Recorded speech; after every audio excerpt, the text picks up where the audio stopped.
So as you know, I've been recently shooting a lot with my Fujifilm X-M5. A couple of weeks ago, I did a rainy street photography session, and ever since that day, I posted the photos from that shoot, and all of them were unedited. They were just straight out of the camera, and they were technically edited by the film simulations.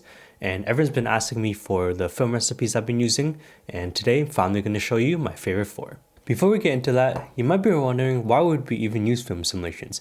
Because the raw files are so good out of these cameras, you're able to push them whatever way you want and you can get any edit that you want out of them. With a film simulation, it's pretty much baked in with that certain style and it gives you a little less flexibility. So you might be wondering why we would even use film simulations. And for me, I have a few reasons. The first one is that I mentioned that I really like just transferring the JPEGs from the camera to my phone. That way I can instantly just share them on social media or I can send it to friends, and then that just makes the workflow a lot easier. I can send it right away. I don't have to worry about telling them, oh, I need to go home and edit the photos first. I can just instantly, after I take them, transfer them from the camera to the phone, send it to my friends. Simple workflow. The second one is that I've been shooting a lot more film, and that's basically what this mimics. It's just film in a digital format. And with film, once you put in a roll, you can't really just take out the roll and put in another roll just to change up the style. Once you put in a roll, you're kind of just stuck with it no matter what the scenario is. So with film simulations, it's kind of like the same thing. Once I choose a style and I take the photo, that's just what I get. And I kind of like that. It just makes it a little bit more simple, a little less hassle about thinking about how I want to edit it and all of that. You just choose a film simulation, shoot it, that's what you get. And then the last one is that this just lets me free up a lot more of my time. So instead of having to spend a day shooting and then spend a couple of days editing the photos, this just lets me focus a lot more on shooting. And I think recently my photography skills have been lacking a little bit because I haven't been doing it that often. So being able to just have all the photos edited in a film simulation, it just lets me spend a lot more time shooting. And with that being said, here's my top 4 favorite film simulations for the Fujifilm X-M5, or if you have any of the newer cameras like the Fujifilm X100 or the X-T5, these will work with all of those as well.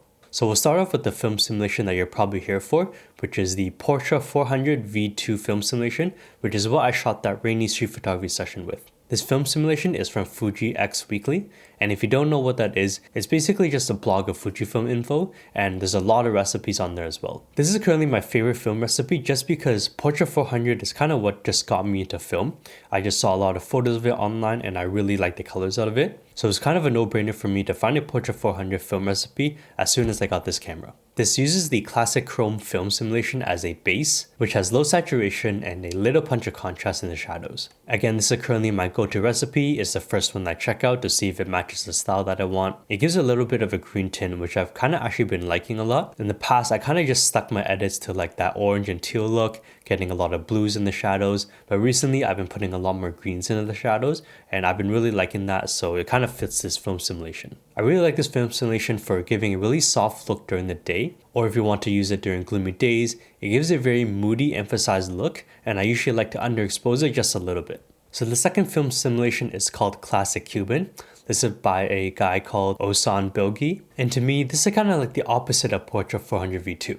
So Portra400 V2 is a little bit soft, you get a lot of green tint in the shadows. For Classic Cuban, you get a lot of pink instead, and it's pretty contrasty. This uses the classic negative as a base, and it's pretty high contrast while still being a little bit desaturated. I've been really liking this to warm up some photos, especially like right now when it's just winter and it's super cold. Everything just seems a little bit too blue, and with this film simulation, it just warms it right up and gives a really nice punch. My third film simulation is Kodak Gold 200, and this is again by Fuji X Weekly. This is basically my go-to film simulation for sunny days or during golden hour. It uses classic chrome as a base again, and you might be thinking it's kind of similar to Classic Cuban, which I really like during sunny days as well. But the difference is, to me, Classic Cuban seems a little bit more towards the pink side, while the Kodak Gold 200 seems a little bit more towards the golden side. It's a little bit more neutral, it's a little bit softer, not as contrasty, and just gives more golden vibes. I haven't been really using this as much just because it's been pretty gloomy the past few weeks,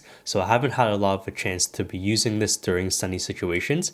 But when I did use it during sunny situations, I definitely loved the photos that came out of it. But this is definitely one that I'm going to be using a lot more during the summer. And the last one that I really like is Cubanace, which is again by Osan Bilgi. This is my go-to look when I want a little bit of a stylized image, while still keeping it very natural and just kind of enhancing the tones in the picture. So this uses the new Reala Ace film simulation, which is supposed to maintain neutral color reproduction that makes it suitable for all situations while still providing high contrast tones. I only recently discovered this, so again, I haven't been using this as much, but it is quickly becoming one of my favorites. And there's a chance that I might start making this my main film simulation just because it does work in a lot of scenarios and it keeps it a little bit more natural while still giving it some style, which I like.